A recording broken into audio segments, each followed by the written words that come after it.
नमस्कार, मैं हूं प्रभात पांडे और आप देख रहे हैं मिरर मीडिया। धनबाद के आईआईटी आईएसएम में एक दिवसीय नेशनल वर्कशॉप का आयोजन किया गया और क्रिटिकल मिनरल्स की खोज को लेकर और माइनिंग सेक्टर्स में कैसे नवीकरणीय ऊर्जा का उपयोग हम कर सकते हैं, इन सब चीजों पर वर्कशॉप में चर्चा हुई। हम सीधे प्रोफेसर धीरज से जुड़ते हैं, जो कि डेप्यूटी डायरेक्टर है आईआईटी आईएसएम के, और जानते हैं कि पूरा वर्कशॉप का एक निचोड़ क्या रहा। जो एक दिवसीय जो वर्कशॉप था हमारा, ये पेयर एक हमारा एनआरएफ का प्रोजेक्ट चल रहा है, उनके तहत है, जिसमें कि हमारे 5 ऑर्गेनाइजेशन जुड़े हुए हैं। एनआईटी दुर्गापुर, एनआईटी जमशेदपुर, अपना विनोबा यूनिवर्सिटी और ट्रिपल एम यूटी ये अपना Gorakhpur and then Patna university. इतने सारे हमारे पार्टनर इसमें जुड़े हुए हैं। सारे के लोग आए हुए थे, उनके सीनियर प्रोफेसर आए हुए थे और हमने मुख्य अतिथि के तौर पे पद्मश्री अशोक भगत जी को बुलाया था। तो किसी कारण बस वो जुड़ नहीं पाए, लेकिन वो भी कैंपस में है, अभी अवेलेबल है। अभी उन्होंने भी अपना उनके साथ अपना जो विचार है साझा करेंगे। अभी इनॉग्रेशन सेशन में नहीं जा पाया है वो। और मुख्य उद्देश्य इस पर्टिकुलर वर्कशॉप का था कि आफ्टर दिस पेयर स्कीम हम क्रिटिकल मिनरल और रिन्यूएबल एनर्जी को आज के वर्कशॉप में कैसे देखते हैं, whether critical mineral is complementing to renewable energy और renewable energy is contributing to critical mineral. क्योंकि अगर रिन्यूएबल एनर्जी की आप परिकल्पना करते हैं तो सोलर होता है, आपका होता है विंड एनर्जी, होता है आपका जो थर्मल एनर्जी होता है, आपका ग्रेविटी स्टोरेज होता है, आपका बैटरी स्टोरेज होता है। आपका सब में क्रिटिकल मिनरल की रिक्वायरमेंट होती है। लिथियम हो गया, चाहे कोबाल्ट हो गया, निकेल हो गया, इसकी रिक्वायरमेंट होती है। हम लोग इसी को दोनों को एक दूसरे से मर्ज कराने की बात कर रहे थे और आज इस वर्कशॉप इसी पे चर्चाएं हुई कि हम sustainable use of critical mineral कैसे कर सकते हैं, सो दैट आप रिन्यूएबल एनर्जी का प्रोडक्शन कर सकते हैं, रिन्यूएबल एनर्जी का मैनेजमेंट कैसे कर सकते हैं, सो दैट रिन्यूएबल एनर्जी जो है सस्टेनेबल रिन्यूएबल एनर्जी के रूप में काम करे वो। तो पूरी चर्चाएं इसी पे हुई है। आज हमने इनको बताया, जो हमारे पेयर पार्टनर थे, कि आप क्रिटिकल मिनरल की जो प्रचुर संभावनाएं हमारे देश में है, इसमें आप कैसे जुड़ सकते हैं, आप कैसे अपना योगदान दे सकते हैं, जो कि विकसित भारत के लिए बहुत जरूरत है। 2047 में जो है आज़ादी का 100वां वर्षगांठ भी मनाया जाएगा। आईएसएम का भी 100वां वर्षगांठ चल रहा है, तो ऐसे में और जो है सो क्या नए प्लान्स हम लोगों को देखने को मिल सकते हैं? जी, तो इसमें क्या है कि जब हम अगर आप बोलेंगे 100 साल हमारी हो गई है संस्थान की, तो हमारा एक नीच एरिया था और हमारी नीच एरिया माइनिंग इंजीनियरिंग थी। अब माइनिंग इंजीनियरिंग के साथ बाकी डिसिप्लिन को जोड़ते हुए कंट्री की जो मूल रिक्वायरमेंट है, एनर्जी एक रिक्वायरमेंट है, सेमीकंडक्टर मिशन जो दूसरा आप बात कर रहे थे वो हो गया। मूल शॉर्ट प्रोजेक्ट्स हैं कंट्री के, इसमें गवर्नमेंट ऑफ इंडिया बहुत दिलो जान लगा के चाह रही है कि हम सेल्फ सस्टेन बने। अब क्रिटिकल मिनरल अपने आप में ही पूरी की पूरी टेक्नोलॉजी सिक्योरिटी इनिशिएटिव जो है टीएसआई जिसको बोलते हैं, पूरी टीएसआई उस पर लगी हुई है। बाकी जो देश जो है लाइक माइंडेड देश है, उनके साथ मिल के हम कैसे काम करें उस पर इस एरिया में उस पर फोकस हो रही है। इसी चीज को देखते हुए आईआईटी धनबाद ने 3-4 चीजों पे काम करने की बात कर रही है। एक हम डिजिटल टेक्नोलॉजी हब बनाएंगे अपने आईएसएम में, एक सप्लाई चेन ऑब्जर्वेटरी बनाएंगे अपने आईएसएम में, और क्रिटिकल मिनरल का जो रिक्वायरमेंट है कंट्री का, वो हम सेकेंडरी सोर्सेज से कैसे पूरा करें, जो कि लिगेसी डंप्स हैं हमारे कंट्री में, वेस्ट डंप्स हैं हमारे कंट्री में, कॉपर के, क्रोमाइट के, बाकी सब जो डंप्स हैं, उससे कैसे हम क्रिटिकल मिनरल निकालें, उस सब पे फोकस कर रहे हैं। सर, आईआईटी आईएसएम का 100वां वर्षगांठ चल रहा है और आज जो वर्कशॉप का आयोजन टेक्समीन में किया गया नवीनीकरण ऊर्जा को लेकर के, क्या वर्कशॉप रहा, कैसा रहा पूरा वर्कशॉप और डेलीगेट्स जो आए उनसे कैसे चर्चा होगी?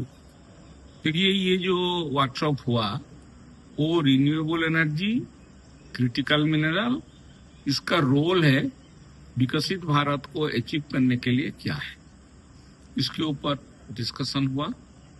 और इसमें हमारा जो पेयर पार्टनर बोल के हमारे साथ जो जुड़े हुए हैं इंस्टीट्यूशन, वो सब लोग आए थे और काफी सारा हमारा फैकल्टी भी इसको आके वो डिस्कशन में पार्टिसिपेट किया। जैसा कि ये नेशनल वर्कशॉप रहा, तो जो मुख्य अतिथि आने वाले थे उनका मुख्य अतिथि जो थे वो हमारा पद्मश्री अशोक भगत जी आए हैं, एंड वो एक सोलार का 1.8 मेगावाट का सोलार फोटोवोल्टाइक का भी वो इनाग्रेशन करें।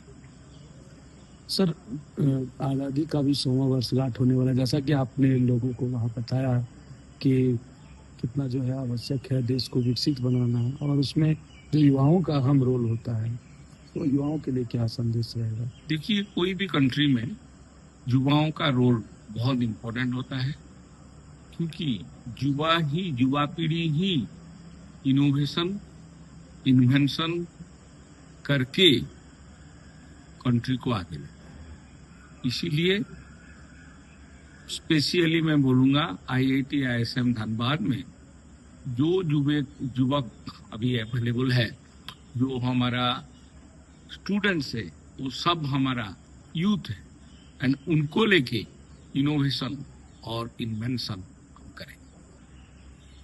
ये जो वर्कशॉप कॉन्फ्रेंस आज से रखा गया है, एक पेयर भाषागार का स्कीम है। उसके तहत करीब 5 या 6 इंस्टीट्यूशंस हैं। आप हब हैं, हम लोग स्पोक्स हैं, और उसके तहत हमारे NIT दुर्गापुर से भी हमारे फैकल्टी आए हुए थे।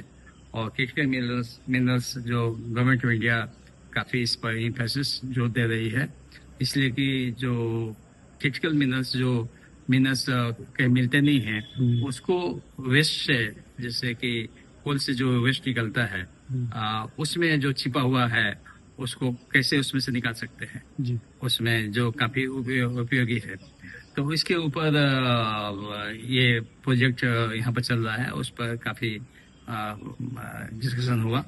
और साथ में रिन्यूएबल एनर्जी जो अभी भारत सरकार इम्फोसिस दिया हुआ है कि हर एक घर पर 2 किलोवाट 5 किलोवाट का सब्सिडी भी दे रही है, और पूरा सेल्फ डिपेंडेंट जो होना है। तो इस पर था कि जो सोलर पैनल होगा उसका डिजाइन कैसा होगा, क्या होगा, एफिशिएंसी कैसे बढ़ाएंगे, इस पर सारे काफ़ी बातें हुई। और ग्रीन स्टील आजकल जो ज़्यादा पॉपुलर है, जिसमें हमारे ऑस्ट्रेलिया के प्रधानमंत्री और माननीय नरेंद्र मोदी जी प्रधानमंत्री जो भारत सरकार के हैं, उन्होंने 2 साल पहले एक MOU किया कि 2070 तक कार्बन इमिशन 0 होगा, मतलब। तो इसके तहत ग्रीन स्टील जैसे NTPC जहाँ से बिजली बनती है, तो उसमें कोयला यूज करते हैं, उस कोयले की जगह पर हम क्या यूज कर सकते हैं, या स्टील जो बनाते हैं, जो दुर्गापुर स्टील प्लांट है, तो उसमें स्टील के साथ कोल मिलाते हैं, तो उसके साथ इमिशन होता है, जैसे पोल्यूशन काफ़ी है। तो उसको रोकने के लिए ग्रीन स्टील शब्द दिया गया कि hydrogen plasma as a fuel coal की जगह पर यूज करेंगे, इससे इमिशन, कार्बन का इमिशन नहीं होगा। इस पर भी काफ़ी सारे डिस्कशन हुआ। और हमारे NIT दुर्गापुर भी ऑस्ट्रेलिया के साथ MOU किया हुआ है, और जो वहाँ पर काम हो रहा था, तो यहाँ भी हमने उसको बताया। तो इस तरह का काफ़ी जो रिसर्च इनोवेशन का जो वर्क है वो यहाँ पर चल रहा है। और सभी पार्टिसिपेंट्स, स्टेक होल्डर्स, जितने सारे इंस्टीट्यूशंस हैं, वो सभी अपना अपना व्यू रखें और विचार रखें, और उस पर आगे जो भी होगा मंथन करके कोई बात उसमें निकली जाएगी। तो अभी आपने सुना IIT ISM के डायरेक्टर, साथ ही डेप्यूटी डायरेक्टर और चीफ गेस्ट को। उन्होंने साफ तौर पर कहा कि आने वाले समय में क्रिटिकल मिनरल्स की कितनी आवश्यकता है देश को, और क्रिटिकल मिनरल्स के बारे में बेहतर तरीके से हमने बच्चों को समझाया, डेलीगेट्स को समझाया, प्रोफेसर्स जो वहाँ पर वर्कशॉप में आए हुए थे उन्हें समझाया। एक साझा पहल जो है वो वर्कशॉप में निकल करके आई, और कहीं ना कहीं क्रिटिकल मिनरल्स को और अधिक जानने का प्रयास वर्कशॉप के माध्यम से किया गया, जहां नेशनल लेवल पर जो प्रोफेसर्स हैं, नेशनल लेवल के जो पूरे देश में भ्रमण करते हैं, कहीं ना कहीं उन प्रोफेसरों का जुटान हुआ उस वर्कशॉप में। कुल मिलाकर के निचोड़ यही निकला कि क्रिटिकल मिनरल्स के सेक्टर में, और साथ ही साथ जो सस्टेनेबल एनर्जी है, जो रिन्यूएबल एनर्जी है, उस पर अधिक जानकारी इकट्ठा करने की जो है एक जुर्रत की गई, और उसमें जो है सफलता प्राप्त हुई। ऐसे ही आगे भी वर्कशॉप का आयोजन किया जाता रहेगा। साथ ही साथ अन्य अपडेट्स के लिए, साथ ही IIT ISM से जुड़े हुए अपडेट्स के लिए मिरर मीडिया को देखते रहें। सहयोगी नितेश के साथ प्रभात पांडे।